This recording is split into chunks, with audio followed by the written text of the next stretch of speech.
Imagine your little boy was taken into a soundproof room full of men and used as a scientific test result. And imagine that these results were measured by your little ones crying and screaming. Imagine, furthermore, that these tests were not normal tests, but that they were tests to discover whether your child was a sexual being that could undergo the same stimulation as an adult male. For many parents, they did not have to imagine this, for this was their reality. In 1948, Alfred Kinsey published these experiences in his Table 34. At the university many of us know and love, I.U. Bloomington, this man is still being remembered, adored, and celebrated. But I say that this must end, and the Kinsey Institute ought to be renamed. He experimented with data from abused children. His practices were unethical. His actions did not live up to IU's standards for students and staff, and dismantling the name of a predator should come easily.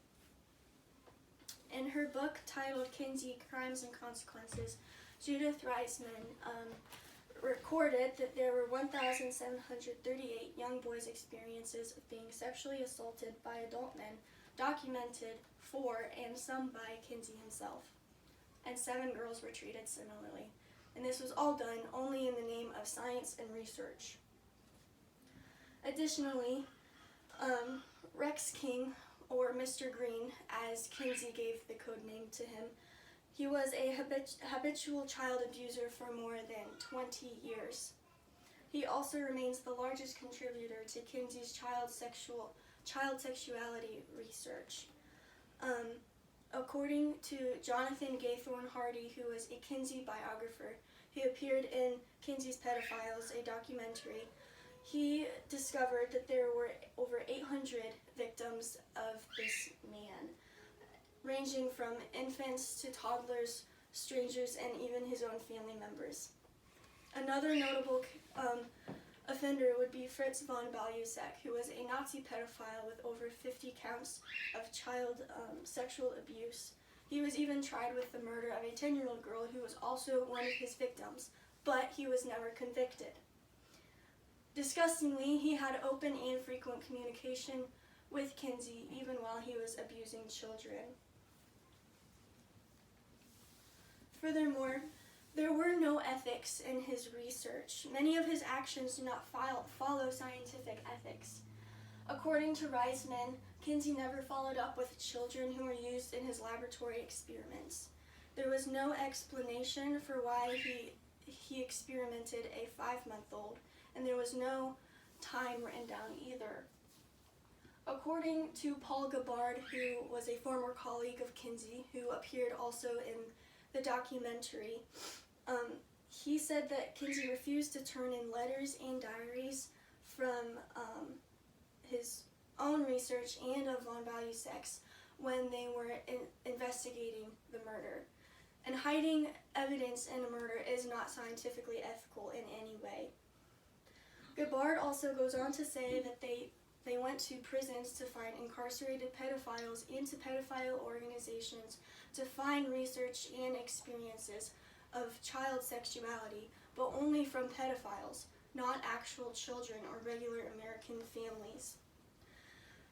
This does not reflect normal and true realities. Kinsey convinced himself that rape victims could easily forget their trauma and that rapists should not be imprisoned.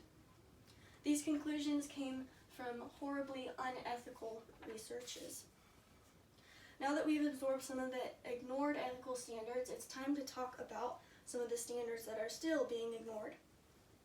The Kinsey Institute fails to reflect IU's standards for students and staff. In their policies found on their current website, they state that the university strongly encourages students to report instances of discrimination, harassment, and or sexual misconduct. But if their students are encouraged to fight against this, why isn't the school fighting against this? Shouldn't they be held to the same standards that their students are? And why praise a man who violated his school's own codes? Many simply don't know this history, and many simply don't know the secrets behind his research, but we ought to shed light on them and bring these secrets out of the dark. And as the generation that fights injustice head-on, it is up to you and I to do this. Unfortunately, IU is still in denial. In September of 2022, they unveiled the bronze statue of Kinsey himself and celebrates their history of academic freedom and research excellence, according to the Kinsey Institute's current website. Many will go to excuse his actions. They pretty much say, well, he supported abuse, but he was the father of the sexual revolution. Well, he supported abuse, but he paved ways for progressive views on sexuality and marriage. He supported abuse, but who else would do the research? But I say there are no excuses for child exploitation. Is this man really worthy of naming an entire institution after? No, this only supports the toleration for child abuse and lies. They ought to choose to name the Institute for Science of Gender, Sex, and Reproduction, and dismantle his name from every institution. If you care about these children who were used and abused for lies, then you ought to come to the same conclusion that I have. The Kinsey Institute should be renamed. In 2008, Christine Finch, a former Ball State student, wrote in her essay that the legacy of Kinsey's sex research is one that will live on for many years to come. But I say his legacy must end.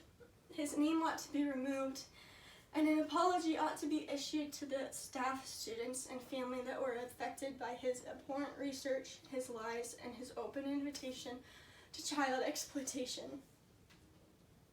If you feel called to do so, please visit stopthekinseyinstitute.org and sign their letters and petitions.